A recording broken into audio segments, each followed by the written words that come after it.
मैं यूं ही नहीं गुरनाम सिंह चढ़ूनी को योद्धा कहता, क्योंकि जिस तरीके से गुरनाम सिंह चढ़ूनी ललकारते नजर आते हैं, वो ना सर्दी देखते हैं ना गर्मी देखते हैं, ना सामने का प्रशासन का अधिकारी कितना मजबूत है, सत्ता कितनी मजबूत है। और इस वक्त जो आवाज दबाने में सत्ता माहिर है, और सत्ता कुछ भी कर सकती है, लेकिन गुरनाम सिंह चढ़ूनी कहाँ खामोश रहने वाले हैं।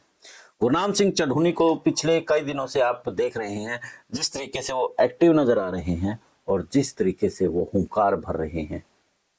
वो सब देख रहे हैं। इस कड़ाके की सर्दी में एक युवा भी बाहर निकलने से डरता है कि कहीं ठंड की चपेट में ना आ जाए, कहीं अब जो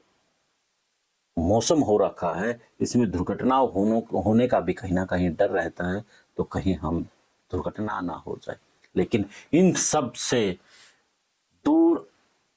गुरनाम सिंह चढ़ूनी किसानों की आवाज बुलंद करने के लिए लगे हुए हैं। वो हर दिन कहीं ना कहीं जाकर के हुंकार भरते हैं किसानों के लिए कि इनको ये रेट मिलना चाहिए, इनकी जो फसल है वो बिकने चाहिए। पिछले दिनों जब धान घोटाला को लेकर के उन्होंने पोल खोलनी शुरू कर दी और अपनी टीम को एक्टिव कर दिया, और जो बॉर्डर से दूसरे स्टेटों से चावल आने वाला था उसको लेकर के पोल खोले कि किस तरीके से एक बड़ा भ्रष्टाचार हुआ है, सरकार के ऊपर दबाव हुआ और सरकार ने भी उस घोटाले को माना और उसकी जांच शुरू करवाई, और उसी जांच में कई अधिकारी लपेटे में आ गए। और अब गुरनाम सिंह चढ़ूनी सड़कों पर आलू के भाव को लेकर के भी आ रहे हैं, और किसानों के जो दूसरे मुद्दे हैं उनको लेकर के भी आ रहे हैं, और इसके साथ उस वर्ग के साथ भी आ रहे हैं जिन्होंने टिकैत को अपना किसान आंदोलन के दौरान नेता माना था। अब राकेश टिकैत हरियाणा में नजर नहीं आ रहा है, और इस वक्त गुरनाम सिंह चढ़ूनी ही एक बड़े नेता के तौर पर देखा जा रहा है। बेशक से कहता हो भूपेंद्र सिंह हुड्डा हो चाहे दूसरे नेता हो कि हम किसान हितैषी हैं, लेकिन सड़कों के ऊपर आकर के सीधे टकराव इस वक्त कोई ले रहा है, और किसान हितैषी अगर कोई बन रहा है तो वो गुरनाम सिंह चढ़ूनी बन रहे हैं। मैं किसी यानी कि ये कहेंगे कि मैं उसको लेकर के बड़ी चमचागिरी कर रहा हूँ, लेकिन साथियों जो आदमी अच्छा काम करे, जो एक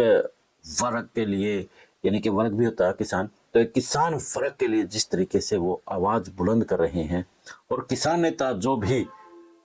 सरकार के निशाने पर आते हैं उनको धमकाते भी और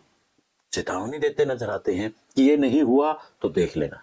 यानी कि इतना तो एक युवा भी नहीं कर सकता, और इस उम्र में गुरनाम सिंह चढ़ूनी में जवानी जैसा जोश सरकार और प्रशासन दोनों को हिला रहा है, यानी कि शासन और प्रशासन को हिला कर रख दे रहा है। जो अधिकारी उनके सामने हुंकार भरते हैं, फिर कुछ समय बाद वो उनसे माफी भी मांगते नजर आते हैं।